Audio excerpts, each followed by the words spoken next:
ने आपको राजस्थान की रजत बूंदों के बारे में पढ़ाया था। इसके जो लेखक हैं अनुपम मिश्रा, उन्होंने इस लेख में राजस्थान में जो मरुस्थल हैं, जो रेगिस्तान हैं, वहाँ पानी की कितनी भीषण समस्याएं हैं, पानी की एक एक बूंद का कितना महत्व है, कितना उपयोग है, उसके बारे में इस पाठ में पाकिस्तान की रजत बूंदों में उन्होंने अपने विचारों को अभिव्यक्त किया है और इस संबंध में लिखा है।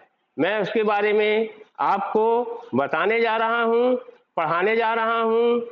पिछले दौरे में कुछ गांवों के आसपास से सड़कें निकली, ट्रक दौड़े, ट्रकों की फटी हुई ट्यूब से छोटी सी चारसी बनने लगी।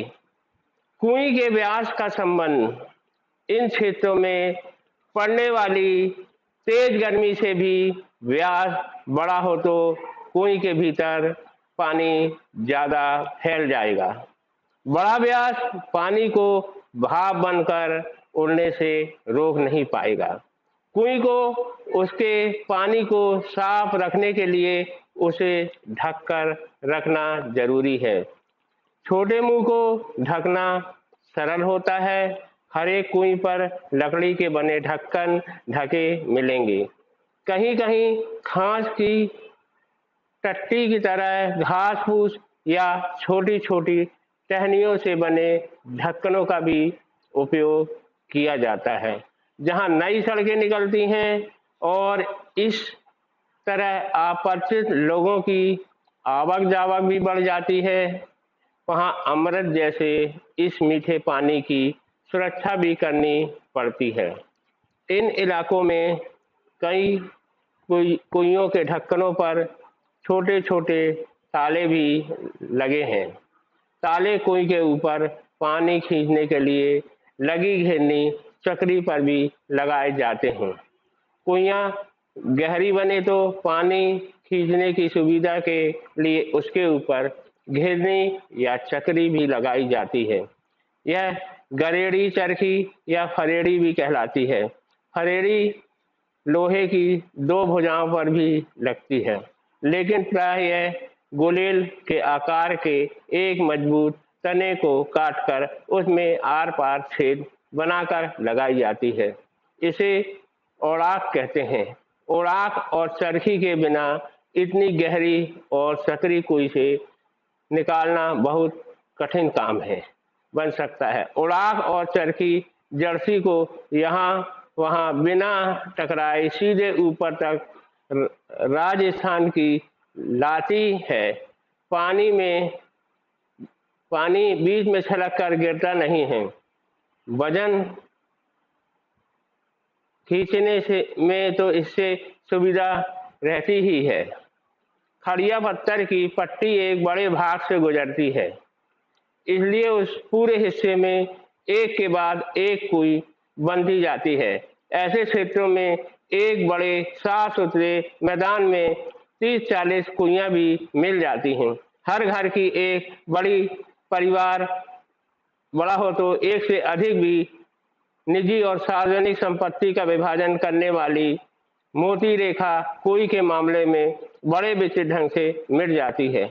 हर एक की अपनी अपनी कुइयां हैं, उसे बनाने और उससे पानी लेने का हक उसका अपना हक है। लेकिन कुई जिस क्षेत्र में बनती है वह गांव समाज की सार्वजनिक जमीन है। उस जगह बसने वाला पानी ही बाद में वर्ष भर नमी की तरह सुरक्षित रहेगा और इसी नमी से साल भर कुइयों में पानी भरेगा। नमी की मात्रा वहां हो चुकी वर्षा से तय हो गई है। अब उस क्षेत्र में बनने वाली हर नई कुई का अर्थ है पहले तय नमी का बंटवारा। इसलिए निजी क्षेत्र होते हुए भी सार्वजनिक क्षेत्र में बनी कुइयों पर ग्राम समाज का अंकुश लगा रहता है। बहुत जरूरत पड़ने पर ही समाज नई कुइयों के लिए अपनी स्वीकृति देता है। हर दिन सोने का एक अंडे देने वाली मुर्गी चिर परिचित कहानी को जमीन पर उतारती है। कोई इससे दिन भर बस 2-3 घड़ा मीठा पानी निकाला जा सकता है। इसलिए प्राय पूरा गांव गोधुल गोधुली गोधुली बेला में कुइयों पर आता है। तब मेला सा लग जाता है। गांव से सटे मैदान में 30-40 कुइयों पर एक साथ घूमती घिरनियां का स्वर गोचर से लौट रहे पशुओं की घंटियों और रवाने की आवाज में समा जाता है। 2-3 घड़े पर भर जाने पर डोल और रस्सियां समेट ली जाती है। कुइयों के ढक्कन आपस में बंद हो जाते हैं। रात भर अगले दिन भर कुइयां आराम करेंगी। रेत के नीचे सब जगह खड़िया की पट्टी नहीं है, इसलिए कोई भी पूरे राजस्थान में नहीं मिलेगी। चूरू, बीकानेर, जैसलमेर और बाड़मेर के कई क्षेत्रों में यह पट्टी चलती है। इसी कारण यहाँ गांव-गांव में कुइयां ही कुइयां हैं। जैसलमेर जिले के एक गांव खडरों की ढाली में तो 120 कुइयां थी। लोग इस क्षेत्र को 6 गुणा 20 के नाम से जानते थे। कहीं इन्हीं पार भी कहते हैं। जैसलमेर तथा बाड़मेर के कई गांव पर के कारण ही आबाद हैं और इसलिए उन गांवों के नाम भी पार कर रही है, जैसे जनारे अली पार और सिरगू आलो पार।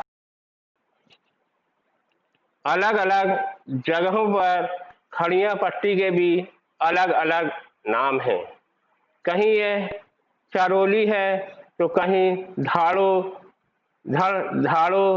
कहीं पर बिट्टू से बल्लियों के नाम से भी जानी जाती है, तो कहीं इस पट्टी का नाम केवल खड़ी भी है और इसी खड़ी के बल पर खारे पानी के बीच मीठा पानी देती खड़ी रहती है कुई। पानी की जो समस्या है उसके लिए लेखक ने इस राजस्थान की जो रजत बूंदे हैं उसको बहुत ही अच्छे शब्दों में लिखा है और जो कुएं है जहाँ पानी की कमी है, कुएं का जो कॉपीराइट होता है, यह कार्य भारत में सार्वजनिक डोमेन है क्योंकि यह भारत में निर्मित हुआ है और इसकी कॉपीराइट की अवधि समाप्त हो चुकी है। भारत के कॉपीराइट अधिनियम 1957 के अनुसार लेखक की मृत्यु के पश्चात अर्थात वर्ष 2020 के अनुसार 1 जनवरी 1960 के पूर्व से गणना करके 60 वर्ष पूर्ण होने पर सभी दस्तावेज सार्वजनिक प्रभाव क्षेत्र में आ जाते हैं। यह कार्य संयुक्त राज्य अमेरिका में भी सार्वजनिक डोमेन में है क्योंकि यह भारत में 1996 में सार्वजनिक प्रभाव क्षेत्र में आया था और संयुक्त राज्य अमेरिका में इसका कोई कॉपीराइट पंजीकरण नहीं है। यह भारत के वर्ष 1928 में बर्न समझौते में शामिल होने और 17 USC 104A की महत्वपूर्ण तिथि जनवरी 1996 का संयुक्त प्रभाव है। कुएं है राजस्थान के जो मरुस्थल वाले क्षेत्र हैं जहां पानी की एक एक बूंद के लिए लोग तरसते हैं। एक एक बूंद का जो महत्व होता है उसको समझते हैं। जो धरती में, जमीन में जो वर्षा का पानी होता है, जो वर्षा होती है, उसकी जो नमी होती है, उसको सहेजने के लिए, उसको समेटने के लिए कुएं का निर्माण किया जाता है। और एक कुएं में मुश्किल से 1 या 2 घड़े ही पानी मिल पाता है। इसलिए पानी का कितना महत्व है।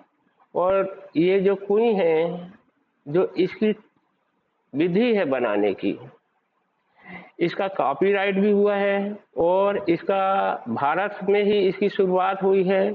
इसके बारे में मैंने आपको बतला दिया है। आगे मैं आपको अगला पाठ पढ़ाऊंगा। बच्चों, इस पाठ को अच्छे से पढ़िए, समझिए और पानी का जो महत्व है उसके बारे में भी समझिए, पानी की जो उपयोगिता है उसके बारे में भी समझिए, और पानी का जो दुरुपयोग होता है, फालतू दुरुपयोग होता है, उसको भी दुरुपयोग रोकने की कोशिश कीजिए। धन्यवाद।